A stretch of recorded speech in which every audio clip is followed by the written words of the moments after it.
In August 2019, I started to count the months.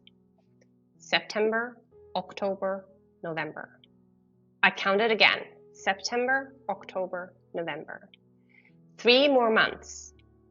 That's what my Google research said that my dad would have left of his life, because we had just learned that he had incurable cancer.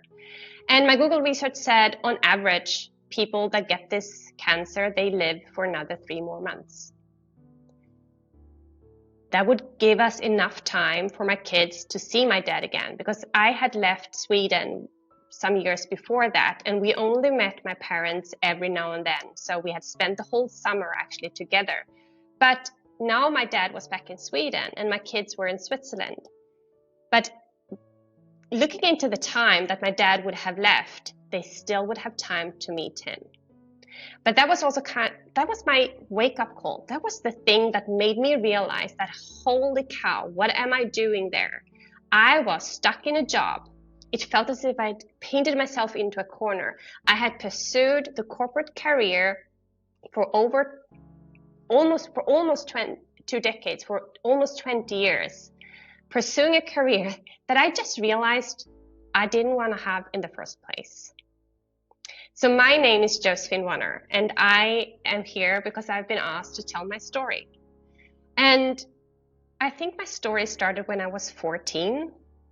That was when kind of like a comment from my grandma formed the whole direction of where my life was heading afterwards. Because up until then, I had been reading so much. I wanted to be on my own, just reading. I was dreaming about being an author. But the thing that my grandma said then was, now you have to take care of mom. Because my parents had decided to get a divorce. My mom, she's the strongest person on earth. She definitely doesn't need anyone to take care of her. But those words they set a mark. And it was kind of like, okay, so I need to be the strong one. I need to be the good girl. And I was the good girl up until September 2019. Because 4 weeks after my dad had gotten the diagnosis, I handed in my letter of resignation.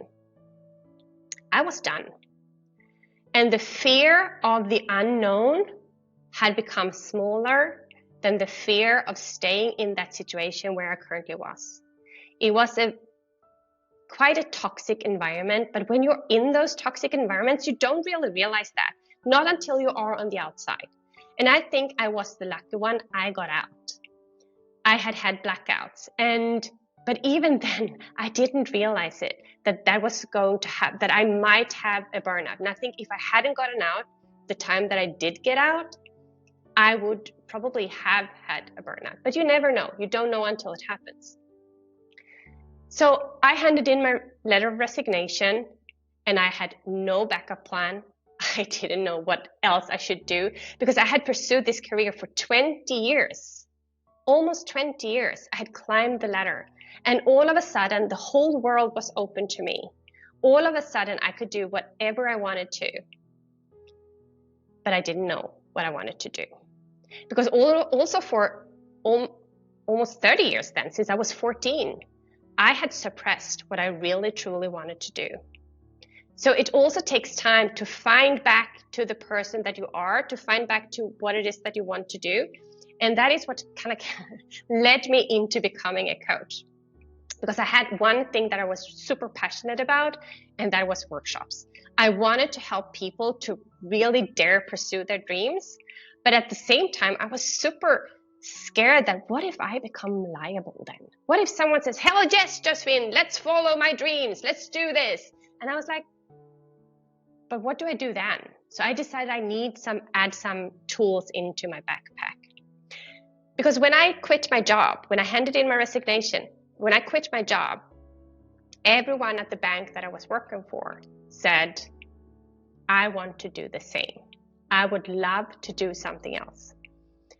Some people even had their ideas. They knew exactly what they wanted to do, but they were so stuck in that rat race. So I was like, I'm going to help these people. And it can't be, I thought, that we spend so much time at work and we're so unhappy. So that brought me to a happiness at work training. I added that into my backpack. But there was still something missing. There was still something, the coin didn't drop, So I added a coaching degree into my backpack. And that was when I realized that, holy cow, when coaching is done in the right way, it is such a powerful tool. So I started to coach people, and there were also kind of my big dreams to really feel that, okay, what is it that I want to do? What is it that I want to do? Well, I would love to be speaking on a stage. I would love to be a public speaker. At the time, I didn't have any profile picture on LinkedIn. I only accepted invitations from people that I had met in real life. This is pre-COVID, right? So we didn't have any Zoom meetings back then. And my Instagram account was super private and super personal. I had 2 pictures dated back 2013 that I had posted. One of when I crashed our car and one of my kids. That was it. So I realized that if I want to be a public speaker, I need to become a public person. But since my whole fear of social media and everything and all the haters out there, that totally held me back, because I realized that if I want to be a public speaker, I need to become a public person, and to become a public person, I need to post on social media. But that was scary. So what I did then was I decided to invest in myself. And I think that was probably the first course I ever bought just for me. The very first course I bought just for me. It was a course on Instagram, how to deal with Instagram, how to design your pictures, how to design the flow, what else to do, what else to put in there. And after that, that is kind of like the thing that has kept me going, to figure out what is the goal and then break that down, kind of like backtrack it a little bit and to take it from there. So whenever we have a vision, and it might be so hairy and scary, we don't really know what it is or how to get there, go backwards and think, okay, so what do I need to do then? Well, public speaker, I need to become a public person. I need to post on social media. I don't know how to post on social media. I need to learn how to do that. And that is what I would like to give with you, that to define your big, hairy and scary goals and break them down into small sizes, and then start from there. I became a public speaker, not within the 5 years that I had set up as a goal, but within 1.5 years. I stood on stages in Paris and in Rome. And that's how powerful it can be when you break it down.